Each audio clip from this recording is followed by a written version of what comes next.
Welcome to investing India. இந்த வீடியோவில் இன்னைக்கு what is repo rate, repo ரேட்டோட யூஸ் என்ன, ரிவர்ஸ் ரெப்போ ரேட் அப்படின்னா என்ன, இதை பற்றின டீட்டெயில்ஸ் எல்லாமே கிளியராக பார்க்கலாம்.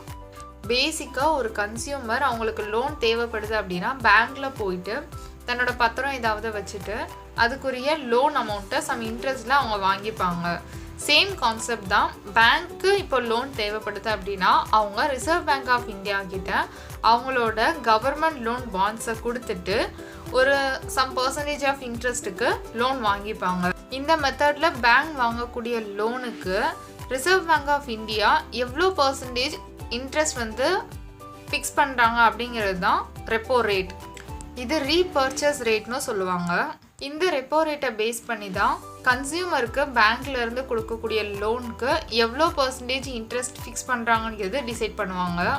ஸோ ரெப்போ ரேட் குறையும் போது ஆட்டோமேட்டிக்காக கன்சியூமர் வாங்கக்கூடிய அந்த லோனுக்குரிய இன்ட்ரெஸ்ட்டும் குறையும். ஸோ பிஸ்னஸ் டெவலப் ஆகிறதும் அதிகமாக இருக்கும். இன்கேஸ் ரெப்போ ரேட் அதிகமாகுதுன்னா கன்சியூமருக்கு பேங்க்கில் கொடுக்கக்கூடிய லோனோட இன்ட்ரெஸ்ட்டும் அதிகமாகும். இந்த ரெப்போ ரேட்டை பேஸ் பண்ணி தான் பேங்கிங் செக்டாரோட மூவ்மெண்ட்ஸ் எல்லாமே இருக்கும். எம்பிசி மானிட்டரி பாலிசி கமிட்டியிலேருந்து 2 monthsக்கு ஒன்ஸ் இந்த ரெப்போ ரேட் அப்டேஷன்ஸ் கொடுப்பாங்க. இந்த கமிட்டியில் மொத்தம் 6 மெம்பர்ஸ் இருப்பாங்க.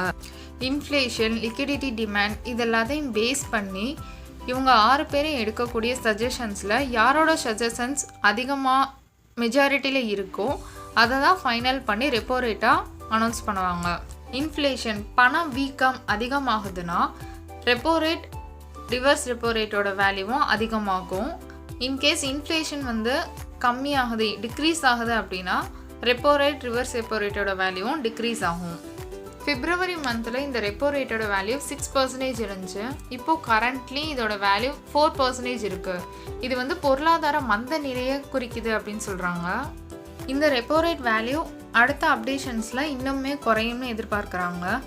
இதனால் கன்சியூமர் வாங்கக்கூடிய லோனோட இன்ட்ரெஸ்ட் வேல்யூவும் கம்மியாகும். ஆர்பிஐ ஸ்டாண்ட்ஸ் இது மூலமாக அடுத்த அப்டேஷன் எப்படி இருக்குங்கிறத நம்ம கொஞ்சம் ப்ரிடிக்ட் பண்ண முடியும்.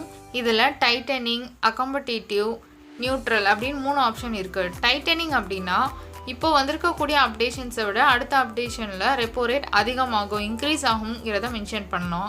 அக்காமடேட்டிவ் அப்படின்னா லாஸ்ட் அப்டேட்டை விட அப்கமிங் அப்டேட்டில் வரக்கூடிய ரெப்போ ரேட் கம்மியாகும், டிக்ரீஸ் ஆகுங்கிறத மென்ஷன் பண்ணுறதுக்கு தான் அக்காமடேட்டிவ் யூஸ் பண்ணுவாங்க. நியூட்ரல் அப்படின்னா பெரிய சேஞ்சஸ் இருக்காது, லாஸ்ட்டாக அப்டேட்டில் இருக்கிற மாதிரி தான் இதுலையும் இருக்கும் அப்படின்னா நியூட்ரல்னு சொல்லுவாங்க. சிம்பிளாக சொல்லணும் அப்படின்னா பேங்க் ஆர்பிஐக்கு கட்டக்கூடிய ரெப்போ ரேட் கம்மியாக இருந்தால் தான் கன்சியூமர் கிட்ட பேங்க் வாங்கக்கூடிய இன்ட்ரெஸ்ட்டோட வேல்யூ கம்மியாக இருக்கும். ஸோ ரெப்போ ரேட் கம்மியாக இருந்தால் தான் பிஸ்னஸ் டெவலப்மெண்ட்ஸ்லாம் அதிகமாக கிடைக்கும். பிஸ்னஸ் இன்க்ரீஸ் ஆனால் தான் வேலை வாய்ப்புகளும் அதிகமாகும். ரிவர்ஸ் ரெப்போ ரேட் அப்படின்னா பேங்க் அவங்கக்கிட்ட இருக்கக்கூடிய எக்ஸஸான அமௌண்ட்டை அவங்க ஆர்பிஐ ரிசர்வ் பேங்க் ஆஃப் இந்தியாவில் கொண்டு போய் டெபாசிட் பண்ணுவாங்க. அந்த டெபாசிட் பண்ணக்கூடிய அமௌண்ட்டுக்கு ரிசர்வ் பேங்க் ஆஃப் இந்தியா ஒரு இன்ட்ரெஸ்ட் கொடுப்பாங்க. அதுதான் ரிவர்ஸ் ரெப்போ ரேட். இது ரெப்போ ரேட்டை விட கம்மியாக தான் இருக்கும். Repo rate, reverse repo rate அப்படிங்கிறது இவ்வளோ தான். இதில் உங்களுக்கு ஏதாவது டவுட் இருந்துச்சு அப்படின்னா கமெண்ட் செக்ஷனில் மென்ஷன் பண்ணுங்கள். இல்லை உங்களுக்கு டைரெக்டாக ரீச் பண்ணி எதுவும் டவுட்ஸ் கேட்கணும் அப்படின்னா வாட்ஸ்அப், ஃபேஸ்புக், ட்விட்டர், இன்ஸ்டாகிராம் இதுக்குரிய லிங்க் எல்லாமே டிஸ்கிரிப்ஷனில் கொடுத்துருக்கேன். நீங்கள் அது மூலமாக ஈஸியாக ரீச் பண்ணலாம். நம்மளோட சேனலை ஃபஸ்ட் டைம் பார்க்குறவங்க மறக்காமல் சப்ஸ்கிரைப் பண்ணிவிட்டு பக்கத்தில் இருக்கக்கூடிய பெல் ஐக்கானே கிளிக் பண்ணிக்கோங்க. தேங்க்யூ.